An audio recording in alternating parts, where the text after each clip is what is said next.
میرا قیام لندن میں نہیں ہوگا، وہاں سے اسی جزیرے میں جاؤں گا جو پتے تمہیں بتا رہا ہوں۔ وہاں پہنچ کر لوگوں سے گفتگو کرو گے، اس کے بعد میں ان کے دماغوں میں پہنچ جاؤں گا، باقی معلومات خود حاصل کرتا رہوں گا۔ وہ میرے حکم کی تعمیل کے لیے چلا گیا۔ رات گزرنے لگی۔ اعلیٰ بی بی کے ایک ماتحت نے آ کر کھانے کے لیے پوچھا، میں نے انکار کر دیا، مجھے کچھ اچھا نہیں لگ رہا تھا۔ کھانا پینا انسانی زندگی کے لیے ضروری ہے، مگر اب یہ ضروری چیز بھی اچھی نہیں لگ رہی تھی۔ میں بستر پر تھکے ہوئے انداز میں لیٹ گیا تھا، آنکھیں بند کر لی تھیں۔ سونے کا ارادہ نہیں تھا، اگر ارادہ ہوتا تو اپنے دماغ کو ہدایات دیتا۔ میں سونا بھی نہیں چاہتا تھا، لیکن اپنے چاہنے یا نہ چاہنے سے کیا ہوتا ہے، تھکے ہوئے انداز میں آنکھیں بند کیے ہوئے پڑا تھا۔ پتہ نہیں کیسے آنکھ لگ گئی، ایسا پہلے کبھی نہیں ہوا تھا، مگر اب ہو رہا تھا۔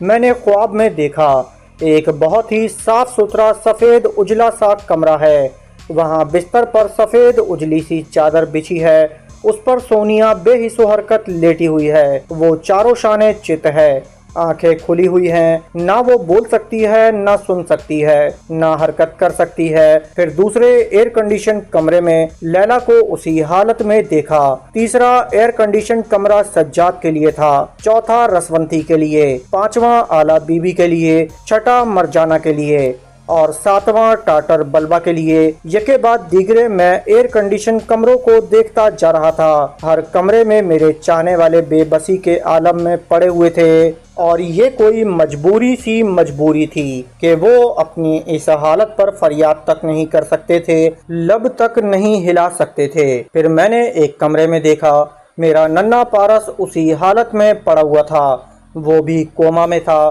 پھر میں نے دیکھا ڈاکٹر بڑے بڑے آپریشن کے اوزار لے کر میرے چاہنے والوں کی طرف آ رہے تھے اور ان کے جسم کے ایک ایک حصے کو کاٹ کر کروڑ پتی اور ارب پتی سرمایہ داروں کے ہاتھوں فروخت کر رہے تھے۔ میں تڑپ کر وہاں پہنچ گیا۔ میں نے ایک ڈاکٹر کا ہاتھ پکڑ لیا، لیکن ایسا لگا جیسے کوئی اثر نہ ہوا ہو۔ وہ ہاتھ پکڑنے کے باوجود آگے بڑھتا جا رہا تھا۔ میں چیخ چیخ کر کہہ رہا تھا، رک جاؤ، یہ میری محبتیں ہیں، میرے عزیز ترین رشتہ دار ہیں، میرے لہو کے رشتے بھی ہیں، زبان کے رشتے بھی ہیں، انسانیت کے رشتے بھی ہیں۔ انہوں نے قدم قدم پر میرے لیے قربانیاں دی ہیں، ہمیشہ اپنی زندگی کو خطرات میں ڈالا ہے، ہمیشہ جان کی بازی لگائی ہے، آج ان کی جان پر بنی ہوئی ہے۔ ان کے جسموں کو نہ کاٹو، ان کے دل نہ نکالو، ان کی آنکھیں نہ نکالو، خدا کے لیے رک جاؤ۔ لیکن کوئی میری نہیں سن رہا تھا۔ میری جدوجہد سرد پڑ گئی تھی۔ وہ میری آنکھوں کے سامنے ننھے پارس کی طرف بڑھنے لگے، ان کے ہاتھوں میں بڑے بڑے چاقو تھے۔ میں ایک دم چیخنے لگا، مگر چیخنے سے کیا ہوتا ہے؟ دنیا کے ایک سرے سے دوسرے سرے تک کتنے ہی مجبور اور لاچار انسان ظلم کے سائے میں چیختے چلاتے اور فریادیں کرتے رہتے ہیں۔ کون ان کی فریادیں سنتا ہے؟ کیا ظلم ختم ہو جاتا ہے؟ نہیں، کبھی ختم نہیں ہوتا۔ یہ سلسلہ ازل سے جاری ہے اور ابد تک جاری رہے گا۔ جب تک انسان سانس لیتا رہے گا، ظلم ساتھ ساتھ چلتا رہے گا۔ وہاں میری ایک نہیں چل رہی تھی۔ میں فرہاد علی تیمور اپنے چاہنے والوں اور اپنے پر جان دینے والوں کے لیے کچھ نہیں کر سکتا تھا، اور جب انسان کچھ نہیں کر سکتا، رو بھی نہیں سکتا، تو بے اختیار ہنسنے لگتا ہے۔ میں ہنسنے لگا، ہنستا ہی چلا گیا۔ میری آنکھ کھلی تو میں ہنس رہا تھا، زور زور سے کہکے لگا رہا تھا۔ میرے کہکے سن کر دروازے پر دستک ہونے لگی۔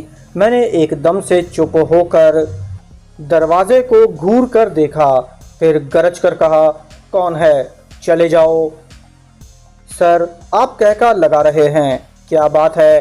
کوئی بات نہیں ہے، چلے جاؤ، میں اپنی مرضی کا مالک ہوں، جب چاہوں کہکا لگا سکتا ہوں، جب چاہوں آنسو بہا سکتا ہوں۔ میں فرہاد علی تیمور ہوں، رو نہیں سکتا۔ دنیا مجھ پر ہنسے گی، اور دنیا یہ نہیں دیکھ رہی ہے کہ آج میں کتنا بے بس، لاچار اور ماسٹر کی پیشن گوئی کے مطابق مفلوج ہو کر رہ گیا ہوں۔ سر دروازہ کھولیے، ہم آپ کے پاس آنا چاہتے ہیں، ہم یقین دلانا چاہتے ہیں دشمن ہم پر وقتی طور پر غالب آیا ہے، انشاءاللہ صبح تک آپ کے تمام ساتھی دشمنوں کے چنگل سے نکل آئیں گے۔ میں یقین نہیں کر سکتا تھا، اس بار جو افتاد آ پڑی تھی اس سے بچ نکلنا اتنا آسان نہیں تھا۔ میں نے بستر سے اٹھ کر دروازے کو کھول دیا، وہ سب مجھے سوالیہ نظروں سے دیکھنے لگے۔ میں نے ایک گہری سانس لے کر کہا، میں خواہ خواہ ہنسنے لگا تھا، تم لوگ پریشان ہو گئے، جاؤ آرام کرو، میں نارمل ہوں۔ میں نے دروازے کو بند کر دیا، لیکن میں محسوس کر رہا تھا نارمل نہیں ہوں، کسی وقت پھر اندر سے کہکا ابھرے گا اور میں اپنے آپ میں نہیں رہوں گا۔ یہ ایک حقیقت ہے، انسان مسلسل کامیاب ہوتا رہے تو ناکامیوں کو بھول جاتا ہے۔ یہ ٹریجڈی یاد نہیں رہتی کہ ناکامیوں سے دل کس طرح ٹوٹ جاتے ہیں، آدمی بے دست و پا ہو جاتا ہے، دماغ سوچنے کے قابل نہیں رہتا۔ ایک طویل عرصے کے بعد مجھے ایسی ناکامی کا منہ دیکھنا پڑ رہا تھا جس کی میں کبھی توقع نہیں کر سکتا تھا۔ مجھے یقین دلایا گیا تھا کہ صبح تک میرے تمام لوگ دشمنوں کے چنگل سے نکل آئیں گے، لیکن ایسا نہیں ہوا، ان کا تو سراغ ہی نہیں ملا۔ صبح سے دوپہر ہو گئی، دوپہر کے 3 بجے میں برٹش ایئر ویز کے طیارے میں آ کر بیٹھ گیا۔ اب میرا سفر لندن کی طرف شروع ہو رہا تھا، لیکن دل اور دماغ کی ایسی حالت تھی جیسے طیارہ پرواز کرے گا تو مجھے اس کی پرواز اور رفتار پر اعتماد نہیں ہوگا کہ وہ مجھے جلد سے جلد میرے اپنوں تک پہنچائے گا۔ ہو سکتا ہے میں طیارے سے چھلانگ لگا دوں، اگرچہ یہ احمقانہ خیال تھا، لیکن میرے ساتھ کچھ بھی ہو سکتا تھا۔ میرا دماغ میرے قابو سے باہر ہو رہا تھا۔ صبح سے میں نے خیال خوانی بھی نہیں کی تھی۔ تمام معلومات حاصل کرنے کے لیے ایک شیخ الفارس رہ گئے تھے، میں نے ان سے بھی رابطہ قائم نہیں کیا تھا کیونکہ وہ بھی کچھ مجبور سے لگ رہے تھے۔ میں نے سوچ رکھا تھا شیخ الفارس کو کوئی اطلاع دینا ہوگی تو وہ اپنے ادارے کے آدمیوں کے ذریعے اہم خبر پہنچائیں گے۔ ان کے آدمی یعنی آلا بی بی کے 4 ماتحت اس وقت بھی میرے ساتھ طیارے میں سفر کر رہے تھے، مگر مجھ سے دور دور تھے۔ پچھلی رات تھوڑی دیر کے لیے میری آنکھ لگی تھی، لیکن ایسا خواب دیکھا تھا کہ فوراً ہی پاگلوں کی طرح ہنستے ہوئے بیدار ہو گیا تھا۔ اب طیارے میں ذرا آرام دہ سیٹ پر بیٹھنے کا موقع ملا تو نیند آنے لگی۔ آخر انسان کتنا جاگ سکتا ہے، خواہ اس پر کتنے ہی غم کے پہاڑ ٹوٹ پڑیں، اسے ذرا سونا ذرا کھانا پینا پڑتا ہی ہے۔ میں نے اپنے دماغ کو ہدایت دی اور وہیں بیٹھے بیٹھے تھوڑی دیر کے لیے سو گیا، لیکن میں زیادہ دیر نہ سو سکا، فوراً ہی آنکھ کھل گئی۔ میرے پاس بیٹھا ہوا شخص میرا ہاتھ پکڑ کر جھنجھوڑ رہا تھا۔ میں نے اسے گھور کر دیکھا۔ اس نے کہا، آنکھیں کیوں دکھاتے ہو؟ یہ جہاز ہے، تمام مسافروں کے لیے ہے، تنہا تمہارے لیے نہیں کہ خراٹے لیتے رہو۔ میں نے غرا کر پوچھا، میرے سونے سے تمہارا کیا بگڑتا ہے؟ مجھے تمہارے سونے پر نہیں، تمہارے خراٹوں پر اعتراض ہے۔ اس کی بات ختم ہوتے ہی میں نے ایک الٹا ہاتھ رسید کیا، وہ ایک دم سے چکرا گیا۔ تھوڑی دیر تو گمسم بیٹھا رہا، پھر اچھل کر کھڑا ہو گیا، غصے سے گالیاں بکنے لگا۔ میں نے پھر اس کے منہ پر ایک گھونسا رسید کیا، وہ لڑکھڑاتا ہوا دوسری سیٹ پر بیٹھی ہوئی عورت کی گود میں گر گیا۔ جہاز میں تھوڑی دیر کے لیے ہلچل سی مچ گئی۔ فوراً ہی آلا بی بی کے ماتحتوں نے آ کر مجھے پکڑ لیا، سمجھانے لگے، مسٹر آخر بات کیا ہے؟ ہم سارا معاملہ نمٹا لیں گے، آپ سکون سے اطمینان سے بیٹھیں۔ 2 ماتحت مجھے پکڑ کر میری سیٹ پر لے آئے، باقی اس شخص کو سنبھال رہے تھے جو مجھ سے مار کھا چکا تھا۔ طیارے کے مسافر بڑبڑا رہے تھے، مجھے غصے سے دیکھ رہے تھے۔ اسٹیورڈ نے آ کر مجھ سے کہا، مسٹر آپ کو ایسی حرکت نہیں کرنا چاہیے تھی۔ میں نے کہا، کیا اس مسافر کو یہ زیب دیتا ہے کہ میرے سونے کے دوران میرا ہاتھ پکڑ کر مجھے جھنجھوڑ ڈالے؟ اور اول فال بکنے لگے۔ وہ غصے سے بولا، میں نے تم سے کوئی غلط بات نہیں کی تھی، کیا میں پاگل ہوں؟ خواہ میرا دماغ خراب ہو گیا ہے، کیا میں نے تم پر ہاتھ اٹھا دیا؟